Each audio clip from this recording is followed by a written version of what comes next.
Welcome to 216, a Link to the Past Randomizer podcast. I am your host, Fear Agent. If you're joining the show for the first time and you're wondering why the show is called 216, well, there are 216 checks in a normal Link to the Past Randomizer seed. And on the podcast, we're going to try to do all the checks with all our guests. Today on the show, we've got Shareen, and it's a really fun conversation. And I was super glad that he agreed to do the show. Shareen and I go way back. We've had a long history together, and it's cool to hear his story. So we'll get to that soon.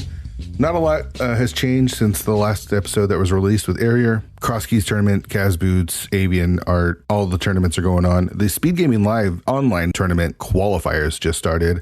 Those are spoiler log races where you get 15 minutes to plan out your route, to figure out where all the items are, and then try to execute low percentage fights throughout the seed. They usually take about 55 minutes on average, I would say. I honestly haven't looked at what the qualifiers mean. I'm not sure how the tournament is being ran. I haven't looked at the document at all. I probably should. I did enter the first one. I wasn't planning on doing it.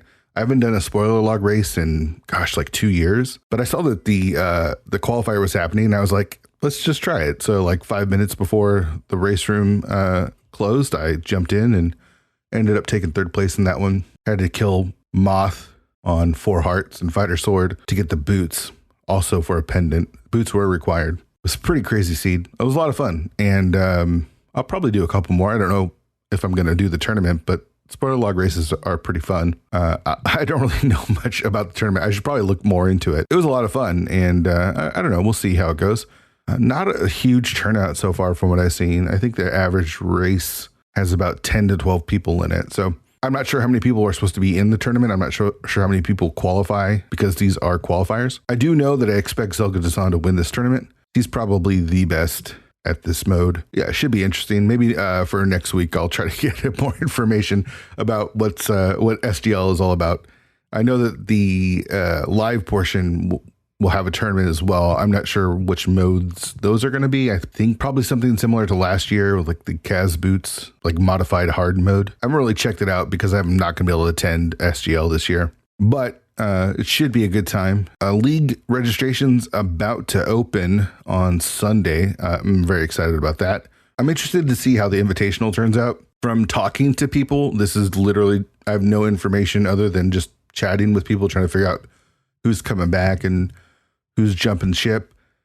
Feels like there's going to be a lot of shakeup. Like a lot of people are still going to be playing in the tournament, but with new teams. So it'll be interesting to see what the admins do with the invitational this year. Cross Keys final week is about to kick off. Last year I finished at 5-3, currently 5-2. So hoping to finish a little bit better than last year. I would be a little disappointed to finish with the same record, but what are you going to do? Today on the show, we've got Shareen. Shareen and I go way back. Like, I feel like Shareen was one of the first people to like really bring me into his community early on. And we've got a really cool relationship.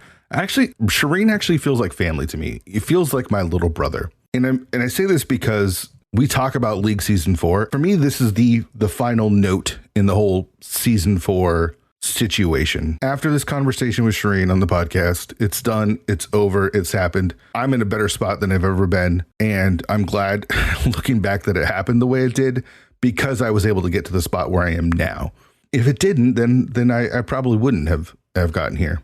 And listening to Shareen talk about that situation, I don't know, it just puts it in a completely different perspective for me as well. Like I get to hear it from his point of view. And I think that's super important, is to hear it from his point of view. And that's not the whole conversation. That's literally just like the last portion of our conversation. It's not really about the league. It's all about Shareen. I'm ready to put that stuff to rest. And I think having Shareen and I like sit down and talk about it, even briefly, is a way to just like finish it up. And I say that he's like a little brother because like family, like my own little brother, you get in arguments, you get in disagreements, like shit goes down and you work through it and then you're good. Hopefully that's how your family works. I know not all families have a healthy relationship like that. And Shareen and I, had a disagreement or whatever on how this was handled. We worked it out and now we're bros again. And like shortly after it happened. So it didn't even like linger long. And the hard part for me is, and maybe the hard part for Shareen is, as I've done this podcast, I've talked about it a lot because it was sort of a catalyst for me. It happened at a time that was hard, like personally for me. And, it's just like a shitstorm of stuff. again, the outcome is way more important than the actual situation. And so, like, Shareen is an awesome dude. I love hanging out with Shareen. I love that he's my friend. Like I said, he's basically like my little brother. And we have like a really good time playing video games. I just like hanging out with Shareen. And I love listening to his story because as well as I knew him going into it, there was a lot of stuff that I learned. And I'm excited to share it as well. So enough of me. Let's get to Shareen. All right. So today on the show, we have my season 4 league teammate, Shareen, who I was so excited to team with you in season 4. And then, stuff happened and we didn't get to play the full season. But I've known you for as long as I've been in the community. I feel like you were always there. But I don't know your story, Shareen. So where should we start? Should we start at the beginning? Oh my gosh. First of all, hello, and thank you for having me on the show. Mm-hmm. Yeah, I remember, first of all, I remember meeting you. I think I remember was it early 2018? You were, you would, I think your Discord profile was like a me character or something. You would post in race planning, getting like all these pickup races. And I remember racing you on SRL before you were even known as Fear Agent. Yeah, that's right. Yeah, I used to go by my actual real name before I changed it to what it is now. So you were one of the people, like, I know there's a few people that remember me from those early days. You were there. I remember Kermit used to always call me by my real name when I was racing, even after I changed it. But where did you start? When did you start? Cause I started sometime in 2018. When did you start playing Rando? So it's really funny actually, because I first heard of Rando in December of 2017. And it's funny because as the time has gone on, like my first few months, like from the end of 2017 until like March of 2018, like those 3 months felt like the longest 3 months ever. And then like when all these people joined the community, I felt like in 2018, that was like a sweet spot where the community like exploded. Yeah.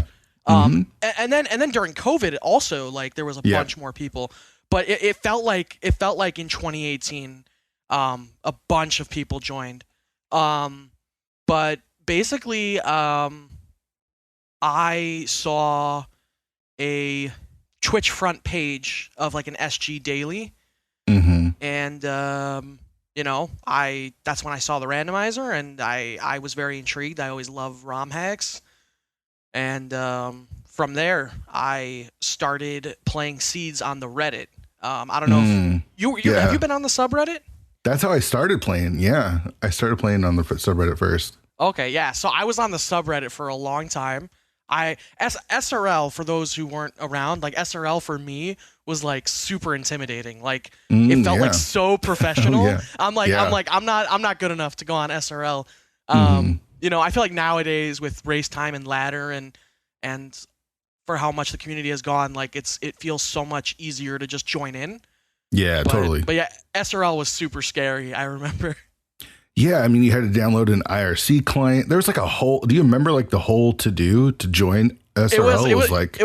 It was crazy. It was a whole to do, and then you also had issues sometimes where you'd get like kicked out. You'd get kicked out, and you'd be like, "I just got kicked out of IRC. You got to give me a second to get back in."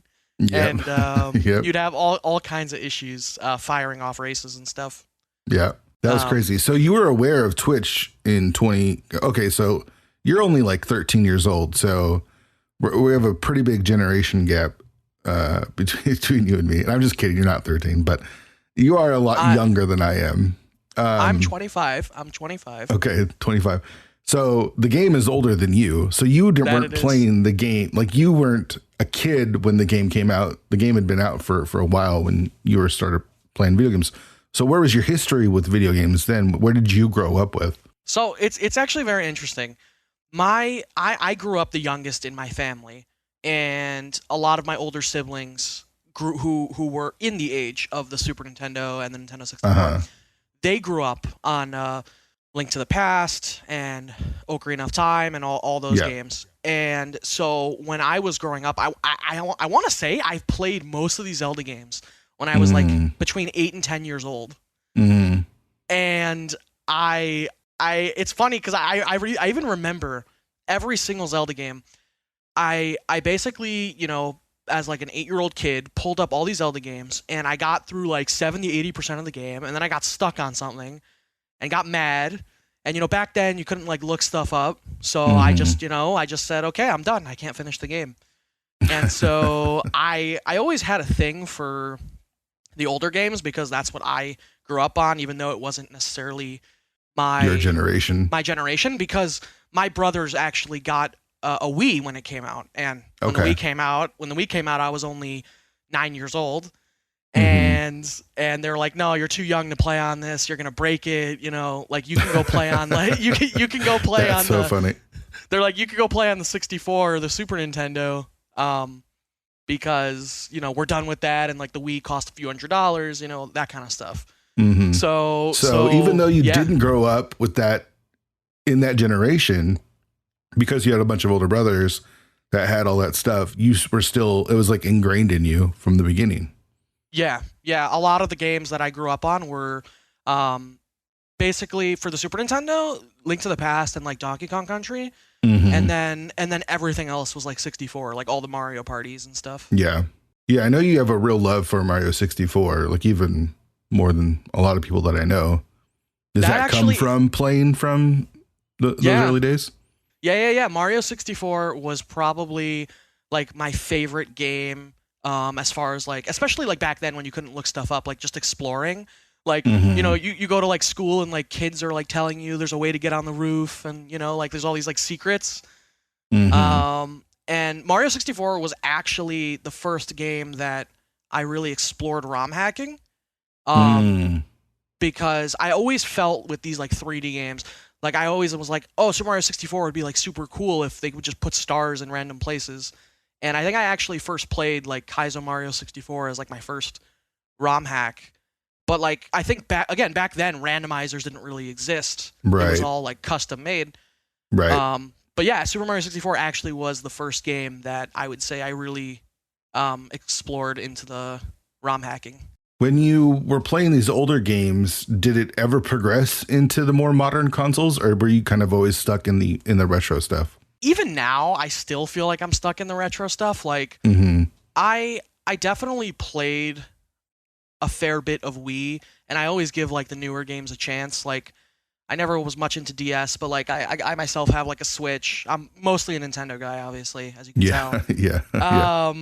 But I still like view Gamecube as like one of my favorite consoles of all time, and like a lot of my favorites, Super Mario Sunshine, Luigi's Mansion, the Zeldas, Majora's Mask is one of my all-time favorites.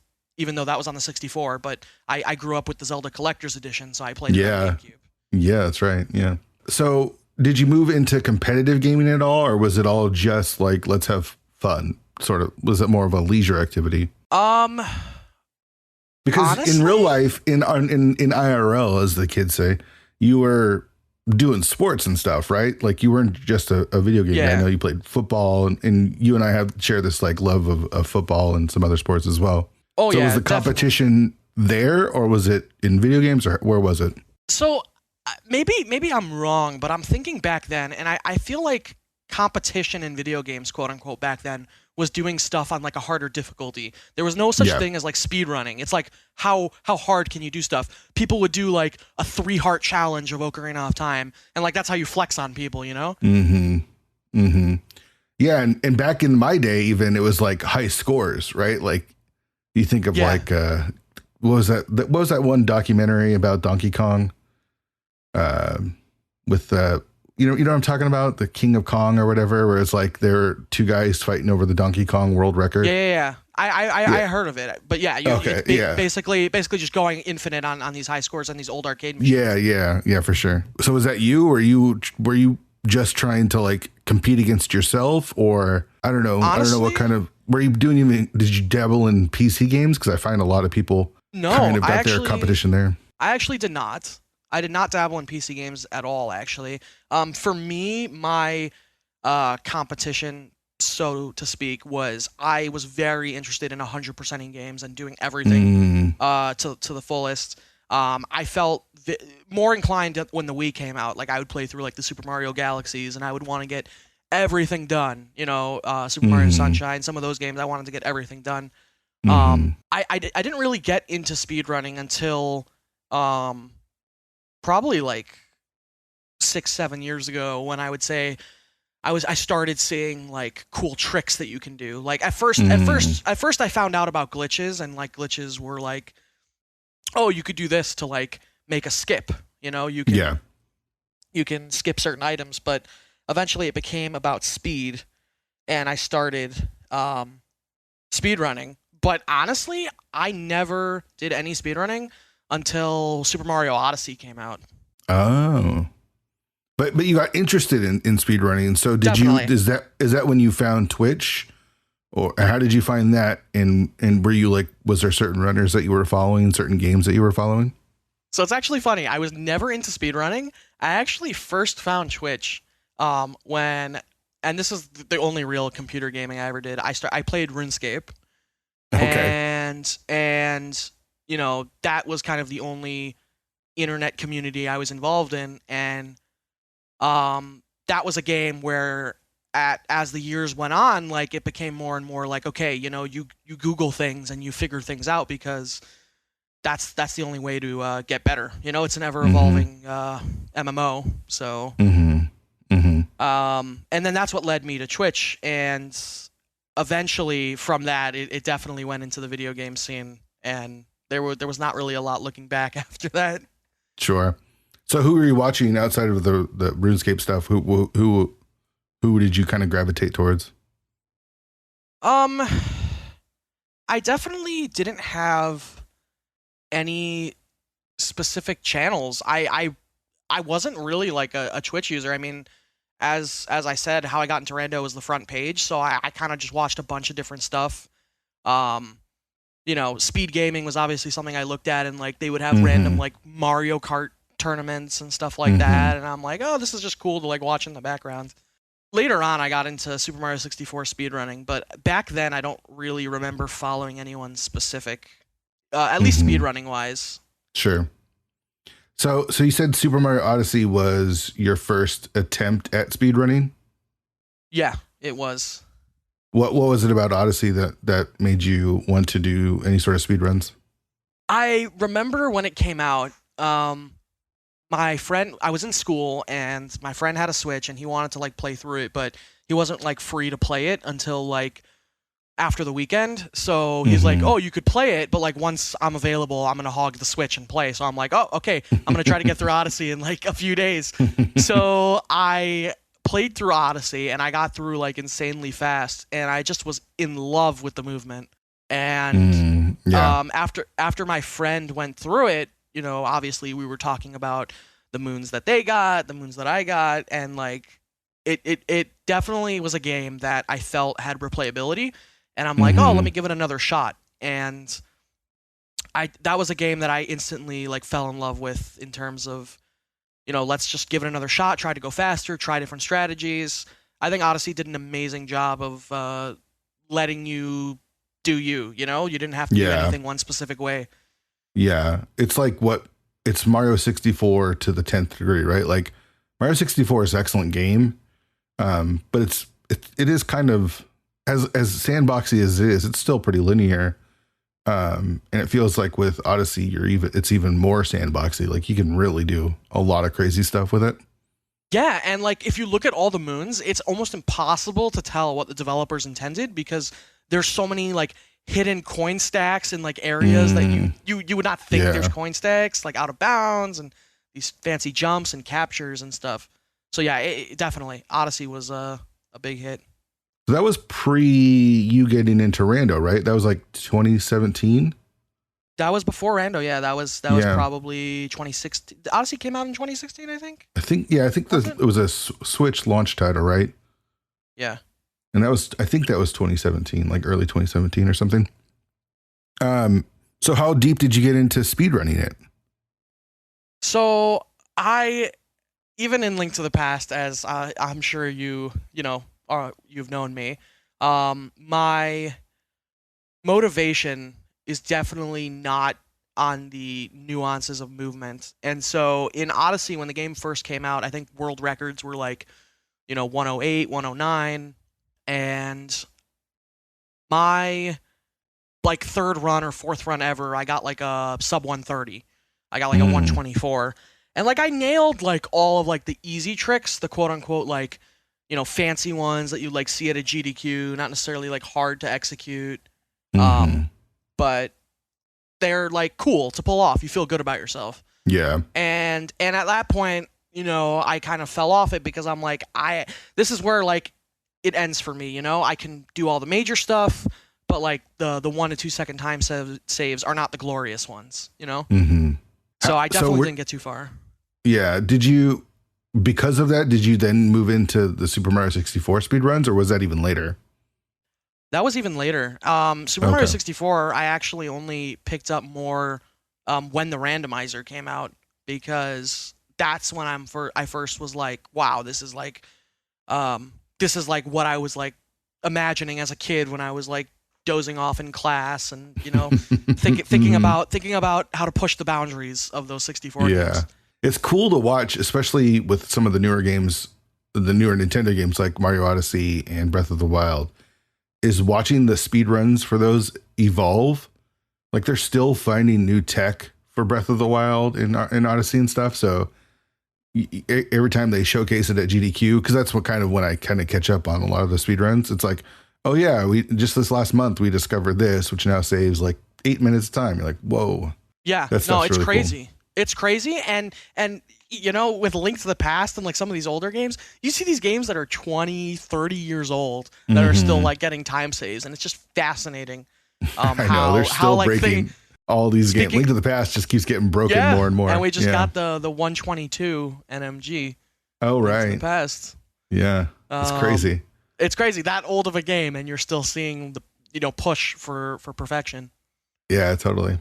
All right, so you're watching Twitch. You see an SG daily on the front page of Twitch, and you're like, "Ooh, A Link to the Past. What is this?" Or where do you go from there? Like, do you join the Discord? How do you get into actually playing the game? Like, what makes you say like, "Oh, I want to try this"? So I think it's interesting. So after watching the dailies, I actually started following a few runners. One of the runners I watched the most at the time, who hasn't been around in years, but I used to watch TGH. I don't know if you know that, if you know them. I used to watch TGH a lot. And he's still around. He just doesn't do as much. Right. Yeah. It doesn't do randomizer really. Yeah, he's been done with Link to the Past for a long time. But TGH at the time played a lot of Link to the Past and was one of the best of the best. And from there, I saw like a lot of stuff in those runs that I'm like, oh, this is cool. Like, I don't remember this when I was a kid. Like I saw him doing like super speed on Death Mountain, and I'm like, what? How is he going so fast? And I think when I started doing some research, I found like the Emo Tracker website and like Sakura's tips to getting into the game. And I think at that point, I eventually found the subreddit where I started like doing those casual seeds. Async stuff, yeah. But I actually never replayed the vanilla game when I first started doing Rando. So my first few Rando seeds, I actually didn't have like a location tracker. I don't know if they were fully existent back then. Either way, I didn't have one. So I was like posting on the subreddit, hey, I'm stuck in the light world and I can't find the moon pearl. Like those were my first like 4 seeds. Like I just couldn't find, like I forgot to bomb the back of well. I didn't know there was a chest there. Yeah, that stuff. Yeah, we kind of take for granted because there's so many resources available now. Especially the trackers, Dunka Tracker and Emo Tracker being the big 2 that have all the locations just right there for you. It's so crazy because in early 2018 when we were racing, like back then before like ladder, SG had like multiple dailies, there was a nightly, and back then like the secret tech that you'd figure out, it was like black market, like nobody knew. Like if you found someone who knew how to do like water walk, they would like teach you, and then you'd be like the cool kid who knew how to do water walk. Like there was no tutorials, there was nothing. Bomb dupe, that was like who, what? You could dupe the big bomb? Yeah. Yeah. I actually remember watching a lot of Gamer Cal's videos back in the day. he had some that taught like water walking and things like that. I remember trying to get off of Hobo without the flippers and like, how do I do this? And then I came across his video and it kind of showed me how to do it. Did you have your fair share of soft locks from Hobo? Going. Like I just couldn't get out of there. I just didn't know what I was doing wrong. Got it. Okay. So when did you start racing? When did you take the dip into racing the game? So I think after like 2 months on the subreddit, I waited a long time. Because I was like, in general, I'm very anxious about competing, and I didn't want to be that guy that just shows up in an SRL race and gets completely destroyed by everyone. So I first joined, I want to say maybe February of 18 or January of 18 after like a couple dozen seeds. And my first SRL race like was a normal open. I think I got like a 153, which I'm like, that's amazing for my first race. I'm like, I got a sub 2. Yeah. What do you think brings upon that anxiousness of like going into it, something new like that? It's just, I don't know what it is. It's just watching. I think it had to do with when I watched like the SG dailies, it seemed so professional, you know, the trackers, the commentators, it just seemed so put together. And it's like, I always thought of it of like, oh, if I don't know what I'm doing, I shouldn't be a part of this, you know, like everyone seems to have it together. Like you look at those SG restreams, they look very nice, you know, and you're thinking like, am I just going to go on there not knowing what I'm doing and like forfeit? Like this is a broadcast, you know, you watch, you know, an NFL game or, you know, professional sports. You don't want to see someone out there that doesn't know what they're doing. Yeah, totally. So the casual Discord, the casual Rando Discord, were you one of the founders of that? Because that kind of came out of the Reddit, didn't it?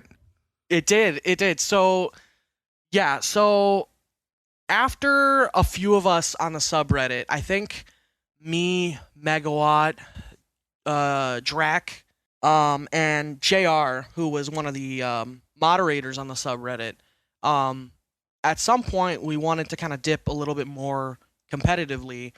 But I think that was also more when, you know, Discord obviously was a lot more popular. The Reddit was not so much.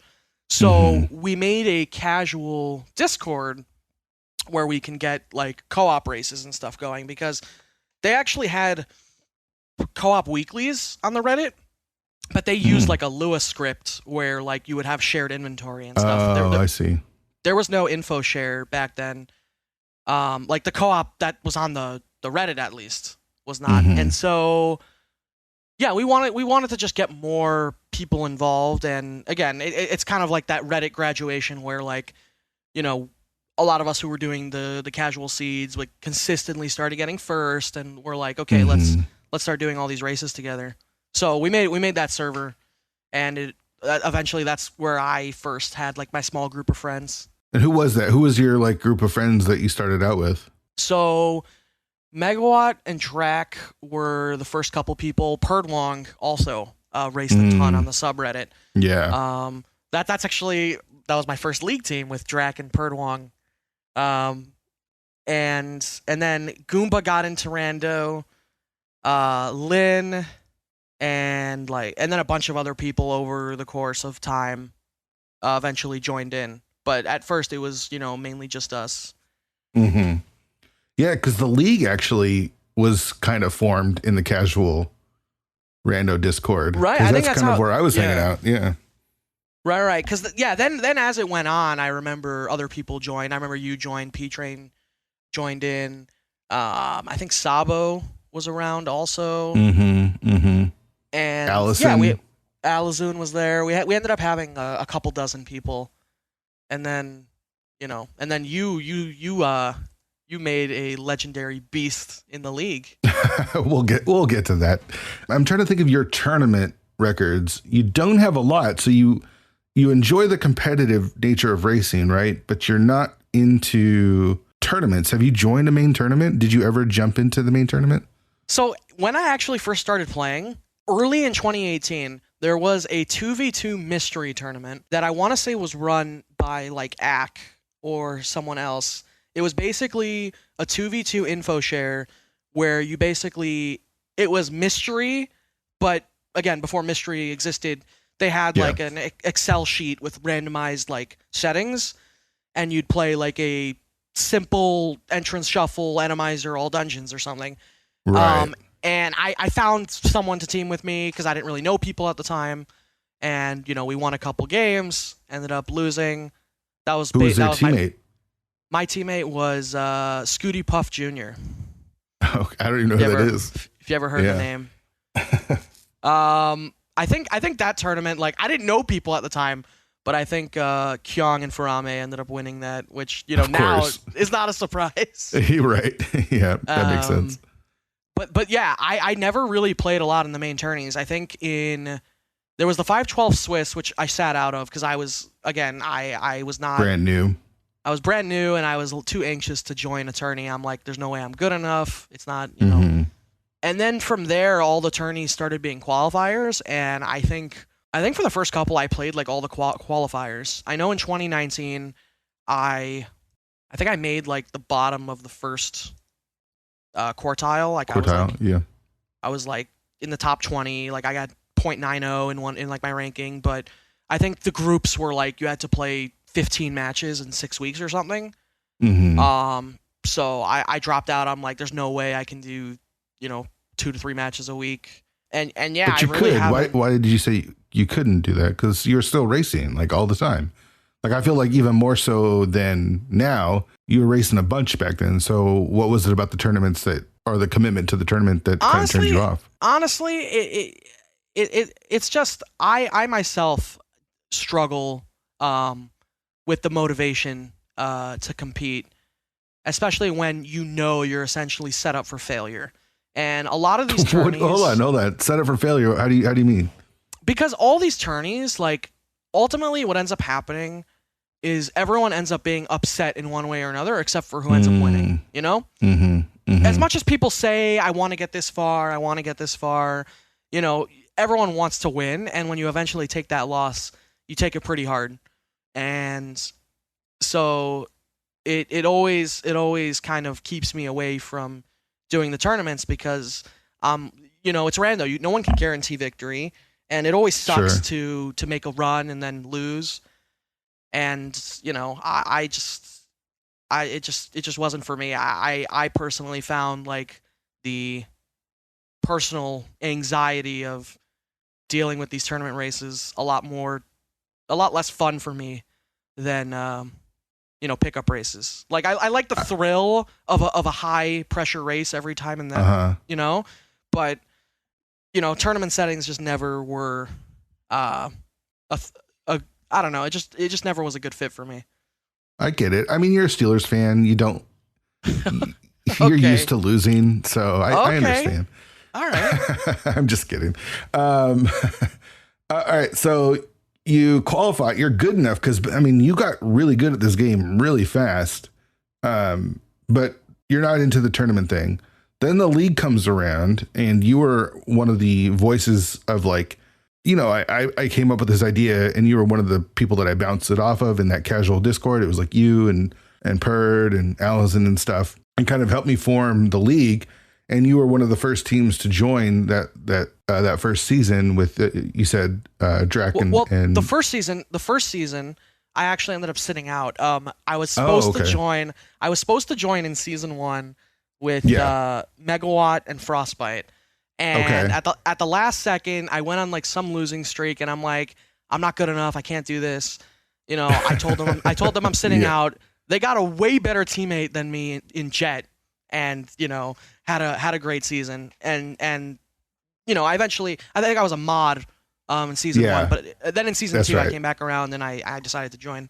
So what was the difference between the league and the main tournaments then for you? I felt a lot more comfortable playing on a team. I definitely co-op is a big one for me. That I just feel like a lot better playing. I like communicating with my teammate, and it's easier to like stay calm when you're just you're playing for fun with friends, and again with a teammate, even if you have like a delay, you're still like talking to your teammate. You're not like sitting around. Like one of the things I hated about the main tourneys as time went on is that I'm like sitting with my stream delay, like twiddling my thumbs for 10 minutes, and then it just makes me nervous, Mm-hmm. What's funny is we talk about stream delays a lot, and the 10 minutes is the standard, but it wasn't until the league made it 10 minutes that became the standard, because before that, I don't know if you remember, there were 20-minute delays. I remember that. 20 minutes. Oh my gosh, it was so long. It was so long. And there was no overrides either, really. Like they basically told people, like, you have to do it, There was no like starting it late and then just getting someone to override you and being good. Like, you had to show up to your race, 30 minutes early, get it ready. It was stressful. Yeah. So the league spoke more to your sensibilities then, playing co-op, because really the league was the idea of the league was just to play co-op, right? Like, that's kind of, I got introduced to co-op through you in the casual Discord, and I was like, man, this is so much more fun than doing it on your own. We, create the league. You were a moderator for that first season for it, and then so you kind of found your niche, right? Yeah, definitely. And then you actually, wasn't you in the casual Discord that created the co-op tournament? That was like right after season 2? Yeah. So, that was a year and a half ago or something, where we had a 2v2 co-op AD tournament. And it was full. We had 32 teams, and it was very competitive, and it was very fun. Yeah. Co-op for me is my favorite way of playing Rando. I find the info sharing like a little bit cool from like the spoiler aspect. Like, you get to like go mode certain things in a spoiler way, but you also play the seeds in a non-spoiler way. You have some low percent stuff, but also sometimes you have that high percent stuff. Like, you would know playing with Gamma that, sometimes your teammate finds all the mail upgrades and forces you to do all the bad checks. Yeah, totally. So the second season, you then join Perd and Drac, right? For what was that team name that year? Clown Parade. Clown Parade. And how'd you guys do that second season? So you sat out season 1 and then realized you were missing out. Is that why you wanted to join season 2? And then how did you guys do? Yeah, every tournament you sit out, and then you feel bad about it. You get some FOMO, and then you want to join. Like, that's the cycle of Rando, Yeah. No, season 2, I wanted to join in. Season 2 was a lot bigger. Yes. Was that 64? That was 64. It was the plan 32 that ended up being 64. Yeah. Yeah. So it was an 8-person division, and I remember feeling like we had a pretty good chance. Like a lot of the teams, we were like, that we could beat them. We were in the division with like the 16-bit nerds, and I'm like, oh, these guys, like, I've never heard of them. Like, they're super easy. But like, as the season went on, we found that it was tough. We ended up being in a situation in the final week where we were going up against Pug Trio, and we needed to take a game off of them in co-op AD in order to make the playoffs. If we got swept, we were out. And we were playing against Andy and Wadey for both games, and we were like, there's no way we're making it. Like, me and Drac were telling ourselves, like, this is over. This is it. And we ended up taking a game off Pug Trio in the final week. We made the playoffs as a wild card, and we actually had a pretty good run. We won. I think we 3-0'd Wu-Tang Clan in the first round. We beat Pug Trio like 3-1. Wow. And then and quote unquote winning the division. And then we then promptly got 3-0'd by was it kind of Rando retired? I think we lost I think we lost to Farame Kyong and Superman Taylor like 3-0 by like a combined like 2 minutes.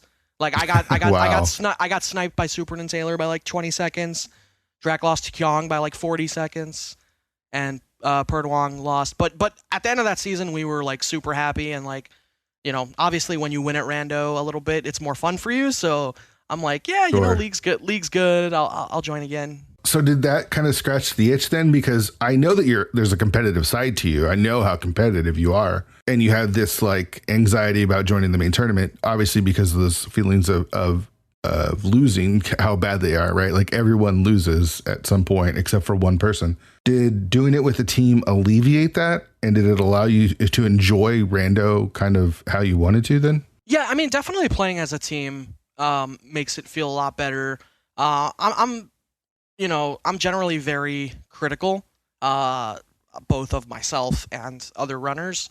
And being on a team for me helps have more of a positive mindset, because I find playing solo, when I lose, I take it very hard.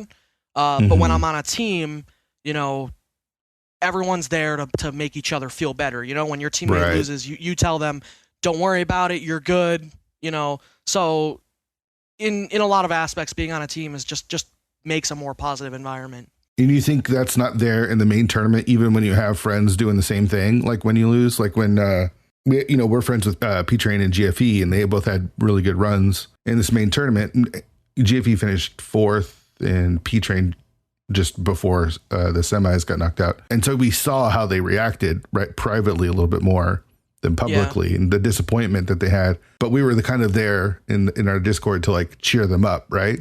So do you find that doesn't quite meet the same expectations then as the league did? Maybe I'm a bad guy for saying this, but like quite frankly, it definitely feels good when you and your like little group of friends are like doing well. But like everyone wants to be the guy that goes the farthest, and like as much as you want your friends to do well, it also doesn't feel good if like you get knocked out and all your friends are doing well.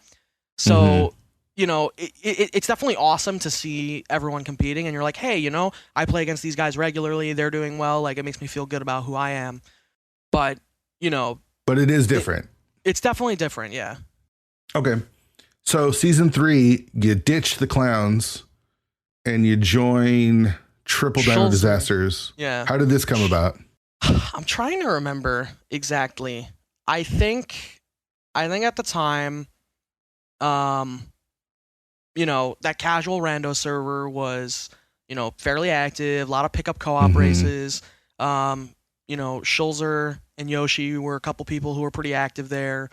And I think Team Awesome disbanded. And like at some point, I had a conversation with Schulzer, and we decided to join up. And I'm like, okay, I'm down. I'm down with a team with new people. I love, playing Rando with different people, like, And Schulzer was pretty new at this time, right? Like this is when Schulzer was still pretty new to the community.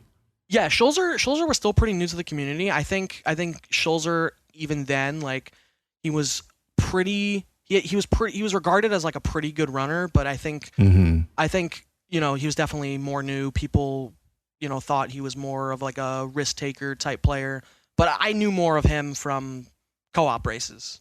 Okay. And then you convinced Yoshi to join you guys as well?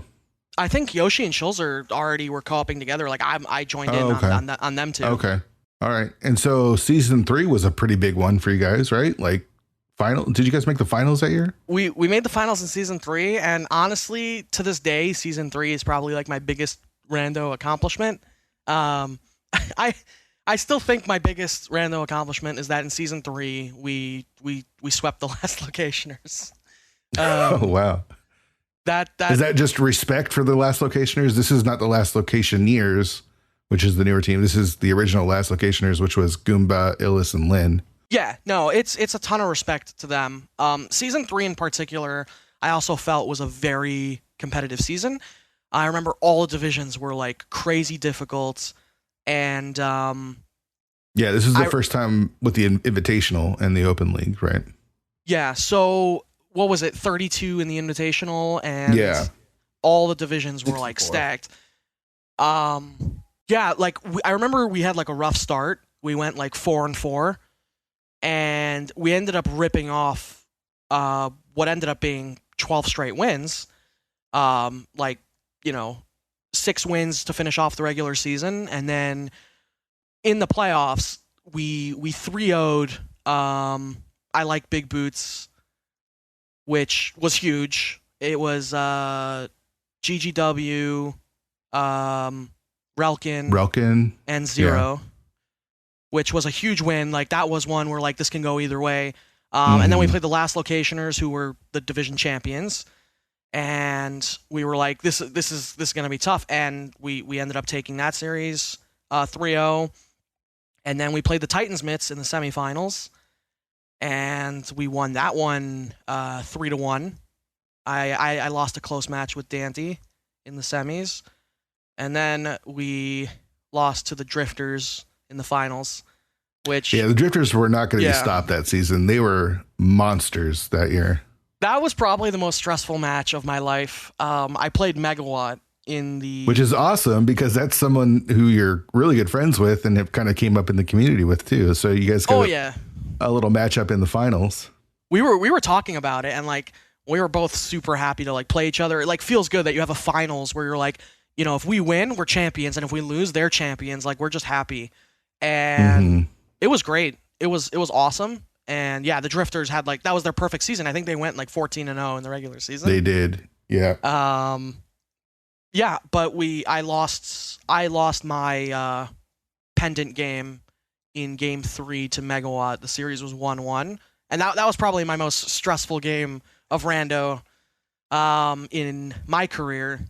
And like, it's moments like that where like I'm happy to play competitively, but also like the anxiety of being in that situation, I can't stand. It's fun though. I mean, from the outsider's perspective, for me, it's super fun to watch really good runners in those high stress situations, especially when you're friends with them as well. I think it adds that much more to the excitement. Oh, for sure. And honestly, like when you look back on it, like everything's good and you're happy, but I remember after that loss, I was like super hard on myself, and for no reason. Like I lost by a couple minutes, despite the way it was I played. a really good race. It was a really good race. Yeah, but I was very hard on myself regardless, and like, I find in this community a lot, and there's no one to blame specifically. It's just this is a community where we value wins and losses very highly. We look at champions with a lot of prestige, and it's a randomizer. It's frustrating because as much as we value wins and losses, skill doesn't translate to that linearly at all. And and despite us knowing that, we still crave to compete. Sure. And we still take losses just as hard, even though we know that we shouldn't. And I find that it's fascinating because so many people struggle with that.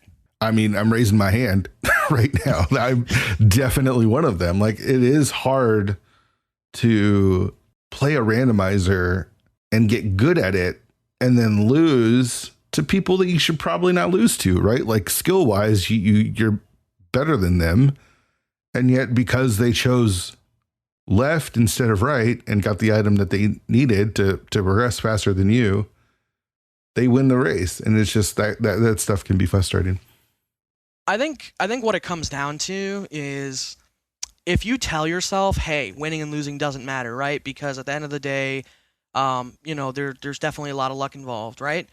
I think if you tell yourself that honestly, which more recently I've definitely felt a lot better about the game, then like it definitely feels, I definitely feel a lot less motivated to join tournaments because I definitely feel that more to myself that like, hey, tournaments are just like, hey, you're good enough to like get past the qualifiers, maybe get through groups, and then like at that point it's just a crapshoot to see if you get through, Yeah.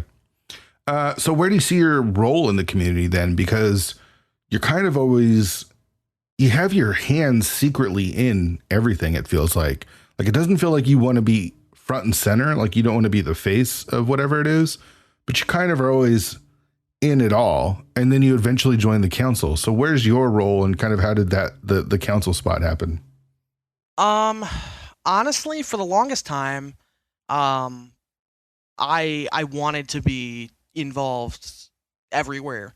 I made the Casual Rando Discord. I loved League. I was pretty active in helping out newer players. Again, this was before the Go Mode Podcast Discord came around. In the early seasons of the Mentor Tourney, I loved, mentoring people and just racing like a bunch of people. Um, Now I generally feel a little bit less involved, just because I feel like the community has grown so much that like we have everything. Like we have multiple racing platforms, we have the ladder, we have resources everywhere for training. We have multiple podcasts. Yeah. We have tournaments for everything, right? We have all these pickup tournaments for everything. Although I did just start up that 80 keys tourney that we just had a few months ago. But yeah, I mean, right now I feel like I'm not really so much a part of the community. I feel more like I just play a little bit casually. Like I have some modes I'm interested in, but I don't feel like I'm a big part of the community anymore, honestly.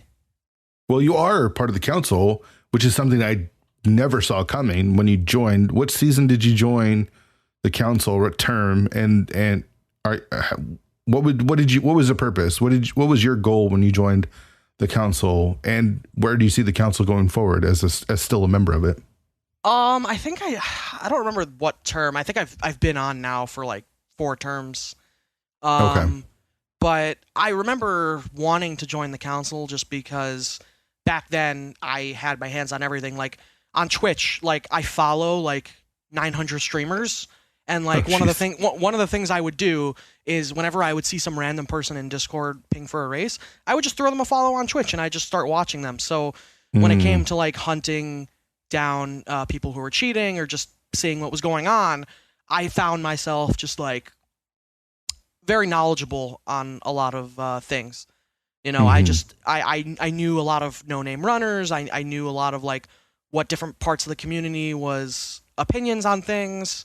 So I originally joined just to kind of put that all together and use it. So what do you see the role of the council going forward? Is their job done? Are they just here to catch cheaters? Or what's the role of the council? What's your role in the council? So I think a lot of the council now has definitely been more dealing with active cheaters. I know a lot more when it first got started was getting the rules in place. Myself, I going forward, I definitely see it, you know, just being less of a need, kind of more in the hands of the moderators. I think the community has gotten, for the most part, everything down pretty cleanly. You know, the terms now are honestly not so active. You know, we have a few rulings on like glitches once a term. So definitely not a lot of activity. And, you know, again, quite honestly, myself, I would love to just see the council kind of scale down a little bit. Well, I was going to ask. There's like 50 people on the council. There's like so many people on the council. Why are there so many people on the council? Does Rando need how many people on the council? 19 people for a council? So I was always a fan of diversifying the council, and I think having, you know, people from all the different language communities and all the different sub communities was always a good idea. Just you know, again, when you're hunting cheaters, you want to have someone in every community to know everyone. But so I think that's like a big part of why there's a lot of people on the council. But again, you know, on my opinion, as far as like the work put in is considered, I would say I personally would like to see the council disbanded at some point. I think you know, we have great moderators. We have a lot of stuff automated, and so, you know, I think we're in a position where, you know, people who are in charge know what they're doing and can take care of things, and, you know, we don't need this confusion of having, you know, too many hands in the pot. Right, because then tournaments can, you know, ban or do whatever they want. They can make whatever rule set they want. They don't necessarily have to follow the council. So yeah, I don't know.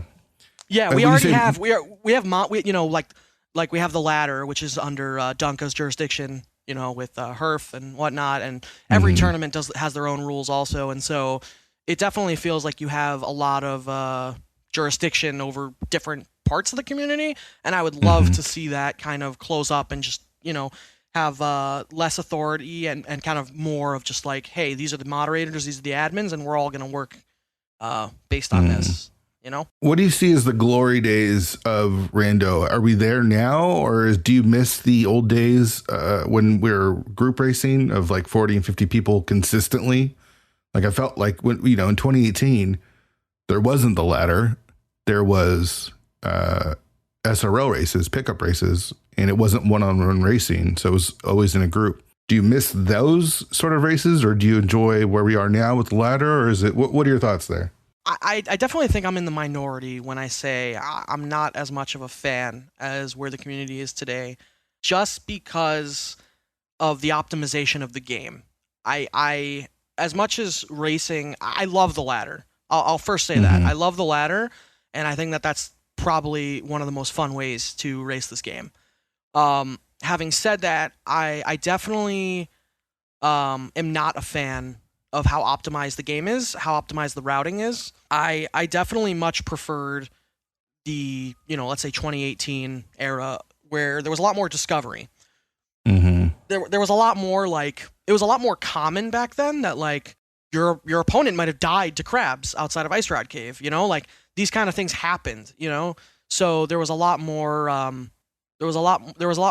elements going on in a race where, I think also back then, emulator was the norm, and different trackers and auto tracking didn't exist. So a lot of these tricks you don't take for granted. Back then, only 3 people maybe could hover. Back then, it wasn't a given to know every single dark room. So every single race, you kind of have to take into account what can or can't my opponent can do. And I think nowadays you just kind of assume everyone could do anything. But isn't that the natural evolution of a game, of anything? Everything, every season of football over the generations, the teams get faster and stronger, and better plays are built based off of, more knowledge. And obviously the same thing is going to happen in Rando. When the influx of players, from you and I in 2018, where there's a bunch of new people and they all got better. And then there was an influx of people in 2020, and they even got better faster, right? And you know what? Go ahead. I know this is not the perfect comparison, but just like the NFL in the past however many years has shifted to an offensive era where you see these games that are offense, and these offensive playbooks are perfect, and you see these high scoring games like you've never seen before. Do you ever miss an old, 10-3, football game? Not really. I enjoy where football is now.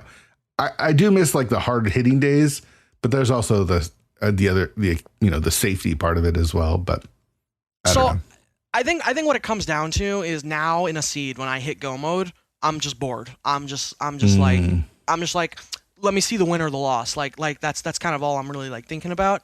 And I think that's also just my desire when I play video games to the element of discovery. I also enjoyed video games a lot more back when you couldn't look up guides. Back when a game came out, you really were blind and you didn't know what to look for. And so you're a purist. You want the pure discovery of what, you want to search for all 900 Koroks. You don't want a guide telling you. I do. There's part of me that agrees with you. I like Korok hunting, as ridiculous as it sounds. I like kind of figuring things out. But also in competition, I want to be the best that I can. So I don't know. It's a weird kind of dichotomy that kind of goes together. Yeah, it's weird because, again, on one hand, I feel like there's a lot of talent from the community that has retired, that has stepped away. But on the other hand, the competition gap has closed so much that anyone can win any race now, and it's crazy. But again, one of the things that shifted over time is it used to be a thing that you'd never skip left side swamp.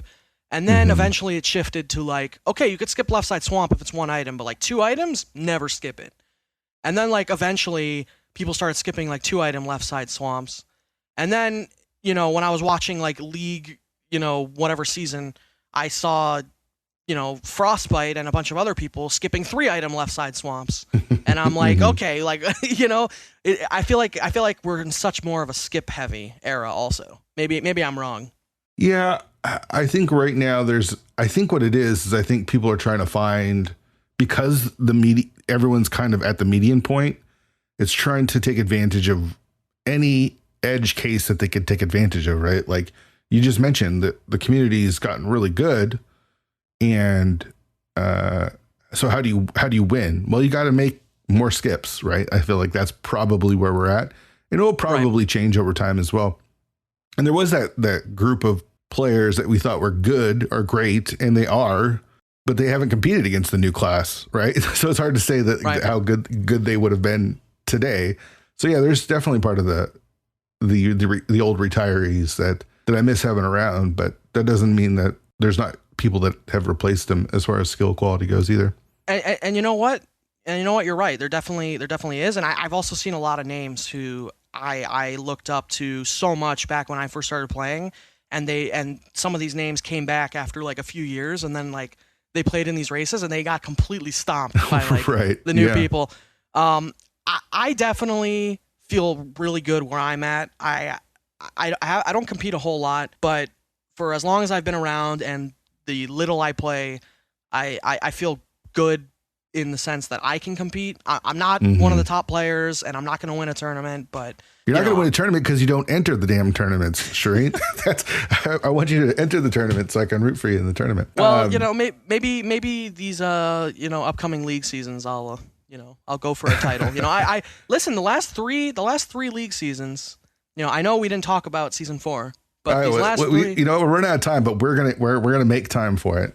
These last 3 league seasons, all 3 seasons, my team made it as like a wild card, and then we ended up winning the division in the playoffs, which felt good. I feel good about how league's gone. All right, so as you mentioned, we're running out of time, so let's get to season 4. You ditch Schulzer and Yoshi, and you move in with myself and Gamecube. How did that come about? And why the switch every season? Why not a consistency? So I love switching teams every season for multiple reasons. I like playing with new people, co-oping with new people, but also as time goes on, you play with different people. Like I didn't know who Gamma was, when season 2 existed. But the guy, showed up and we started co-oping a lot. So by the time, season 4 came around, we played a lot more.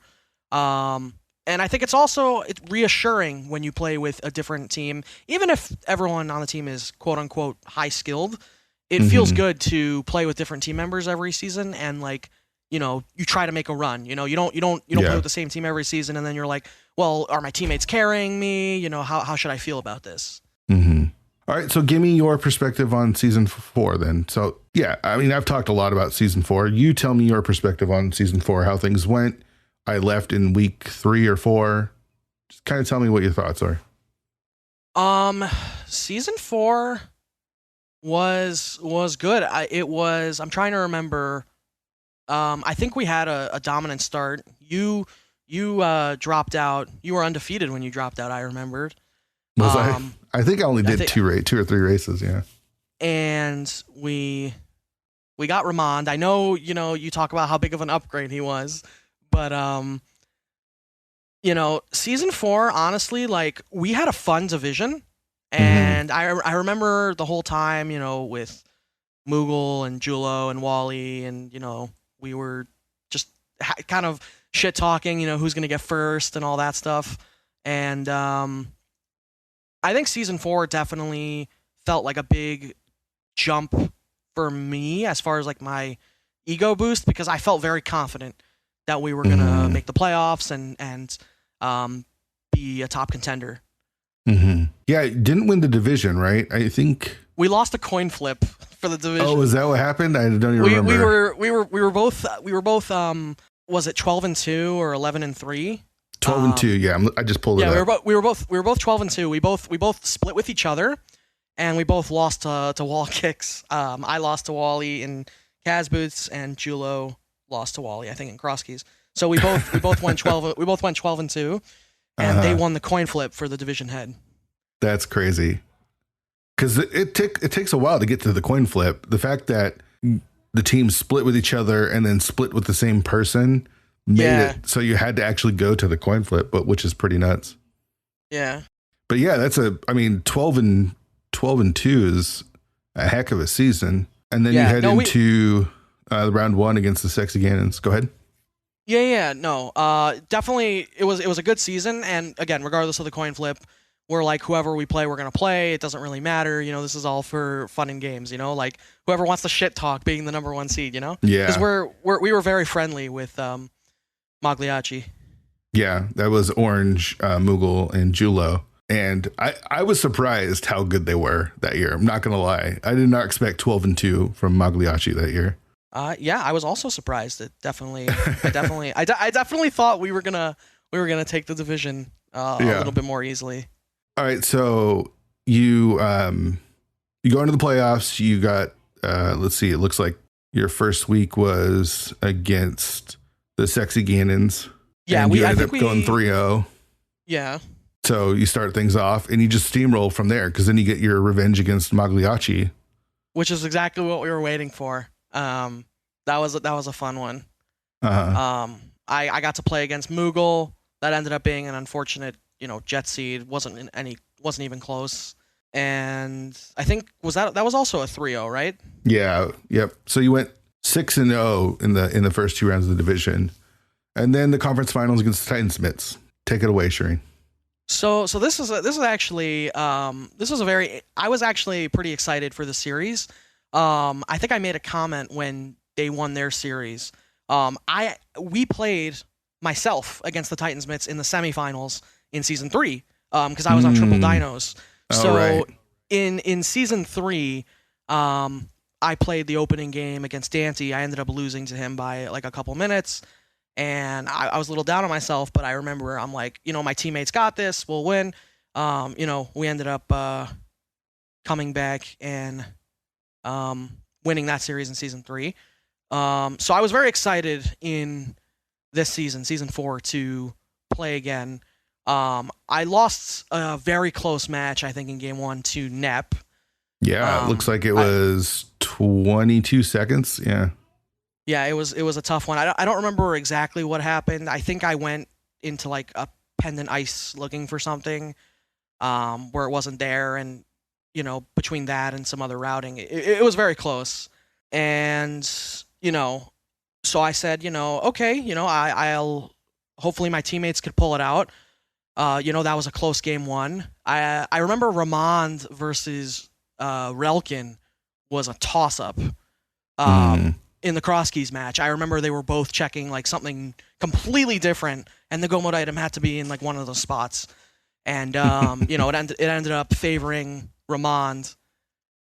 And I honestly don't remember Gamma versus Dante. Gamma beat Dante by about 5 minutes, which was kind of his revenge for the main tournament. From the main tournament. Yeah, since Dante got the one up on him there. Yeah, so yeah, I mean, that was we went up 2-1 in the series, and then there was obviously the game 4 that unfortunately is controversial or not controversial, or it was very hard for a lot of people. Mm-hmm. But from to keep it short, I guess from my perspective. Don't keep it short. This is the podcast where we get into it. This game 5, there was no game 5. Tell me why. Yeah. So I was very disappointed after game 4. I remember actually, talking to a few people during the game, because the game was almost over before it started. From a restream perspective, I remember Nep skipped Hera Basement, which had like the Pearl early on, and ended up doing everything before it, including a Aga 1 when the Pearl was just in Hera Basement. I remember Gamma had like a 10-minute lead early on, like it wasn't even close. And again, that's very tilting. And, Nep obviously was very tilted throughout the rest of the race. I think they took a death on Cold Stare, And you know what? It She happens. clawed back though, because she brought it. Yeah. It was closer than 10 minutes. I mean, she was pretty far behind, but she knowing that she was behind just ended up skipping so much stuff that ended up catching her up. Like, oh I mean, yeah. she wasn't there, but she definitely cut down on the time I remember difference. it was like a 10-12 minute gap or something, but then, Nep dodging some of the like North Dark World and stuff like that. They ended up going to, what was it, like Penn and Meyer at the same time. It was close to a 2-3 minute difference at the end there. And Gamma obviously then had his game crash. And again, and I think it's just from the way I see the game, from like a less competitive element. I again, no, by this, I really don't say this to, be hard on Nep, but everyone has rough games. Everyone has games where, they don't, execute perfectly. Everyone has games where they mismark, they make mistakes. And to me, that game was less about like the console crash and more about how the rest of it went. And I didn't know about any conversation that Gamma or Nep had. I don't think they spoke or whatever.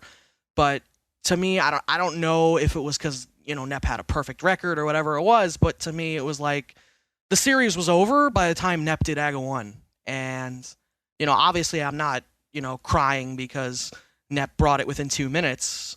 It just felt like in those situations when you have a bad day, to me, it's more like,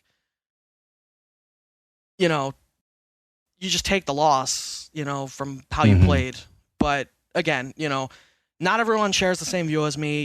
Again, it's the league. It's very competitive. Everyone wants to win, and you legally won that game, and that's totally fine. And so the Titans Mist were champions. Yeah. Well, so how did you and Ramon and Gamma Chu come to the decision to not play Game 5? So when I first discussed it with Gamma, he was like pretty broken over that game. Like, he told me after that game, like, I don't even care about this anymore. Like, after that, like, the league means nothing to me. Like, that kind of, result is very demoralizing. And I got that. And Ramon was like asleep at the time. And when we discussed it, our biggest concern, quote unquote, to playing Game 5 was kind of legitimizing that result in Game 4. Gamma also had a perfect season up until then, and we were more standing behind him for being as good as he was and having the season he did. And I, earlier in that season, had a game versus Wall Kicks where I had a crash like 15 minutes in, and I was debating, forfeiting early, but I ended up playing it out. And I told Ramon and Gamma, honestly, that, like, once you play something out, like, you can't go back, So if we play this Game 5, and regardless of what happens, if we play this Game 5, then, like, we're saying we're okay with what happened in Game 4, but, like, we're not. Gamma's obviously not happy about it. None of us are happy about it. So, even though we're not going to win the tournament, even though not everyone's going to be happy about it, we want people to remember this Game 4 for what it was. And, again, it was unfortunate. And, again, we were happy with how the season went. We know we aren't the champions. We know they are. And that was the thought process. Do you... if she had offered a rematch, would that have satisfied the feelings that you are helped come to terms with what you guys were feeling? Yeah, absolutely. I mean, in this competitive scene, no one ever expects anyone to give someone a free win. And, when the crash happened, we were originally like rolling our eyes like, wow, Gamma just like had this win wrapped up, but like now instead he's going to have to do like a rematch. Like, oh, well, whatever. Like, we'll get another crack at it. I think that was like our original mindset. Nothing in this community comes for free, obviously. And no, we weren't really expecting a free win. Okay. So where does Skull Kids go forward from here? Are they back for season 5? Where does the Skull Kids? What's the future? We've had some brief discussions about potentially returning. I think a lot of us were curious to wait for the reveal and see the modes and kind of see the reactions and how things go. But we were potentially thinking about rejoining, which would be interesting because this would also be the first time that I join with the same team again. Mm-hmm. Should we rejoin? You're not going to jump ship then? If you play League Season 5, is it going to be with the Skull Kids? If I play League Season 5, it's going to be with the Skull Kids. Okay. All right. Thank you for going into that. I really appreciate it. I know it's not easy to talk about. Yeah, I appreciate you being open and honest about it. So let's wrap this up because we're way over time with the tilt question. How do you handle tilt, Shareen? What's your steps? Well, do you have a way of handling tilt? Just blame it on Gamma? Is that the answer right there? Honestly, I definitely am not the best example in this community for someone to handle tilt. I definitely get salty. Mm-hmm. I think my best approach to feeling better about it is to stop thinking about wins and losses, I basically like to take every race I do and basically dissect it to, okay, how much did I win by? How much did I lose by? And what was the difference in the routing decisions? If I lose a race by 2 minutes, almost every single time I feel comfortable with where those 2 minutes came from. Mm-hmm. And if I can identify that, it's something I feel good about. Mm-hmm. Like when I lost to Megawatt in that match in League Finals, I was able to identify where it was, and that kind of helped me feel better about it. And so a lot of my races where I do lose, if I can clearly identify okay, they did all these stuff over me, then I start to think okay, it's out of my hands, I'm comfortable with how I route. I'm very happy with how my decision making normally is. And if one of the decisions didn't go my way, okay, I played the game long enough to know that I shouldn't change anything, Mm-hmm. Mm-hmm. Cool. Thanks for coming on the show, man. And thanks for being willing to go a little long. Yeah. Thanks for having me. I just want to thank Shareen again for coming on the show and just being honest. He says stuff that I'm sure people might not agree with or might not like, but I love that about him. I love that he's willing to have his opinions and stand by those opinions and be cool with it. And I think he is a valuable member of the community. I wish he would race more. I really do. I love playing Rando with Shareen, and I wish that he would play more of it. That's my biggest wish. But I'm glad he came on. I'm glad we're able to hear his story. And now I can, forever, on the podcast, put the season 4 shit behind us. I can just move on. It's all that's need to be said has been said about it. I talked with Gamma. I talked with Shareen, and I got their perspectives, and we're good. If you talk to Shareen, try to get him to race more. That's all I want. All right, so we'll be back on Monday with Days Cloud, who has already been on the show, but as a host, not as a guest. And it's a long one. Days and I go long. So buckle up because it's the longest episode of 216 that I've done. And it's a really fun conversation that we have. So come back on Monday for that. Join the Discord. 216pod.com has a link to the Discord. Have the YouTube channel up. 216 Weekly, I forgot to mention earlier. This Saturday, we're doing League Enemizer, chosen by Moogle Charm, restreamed on twitch.tv/fearagent_. We had 8 last week. See if we can get more this week. So come join that. Subscribe where you can. If you could leave a review on Apple Podcasts, that of course helps us out as well. Appreciate you all listening. Come back on Monday for Days Cloud. See you next week.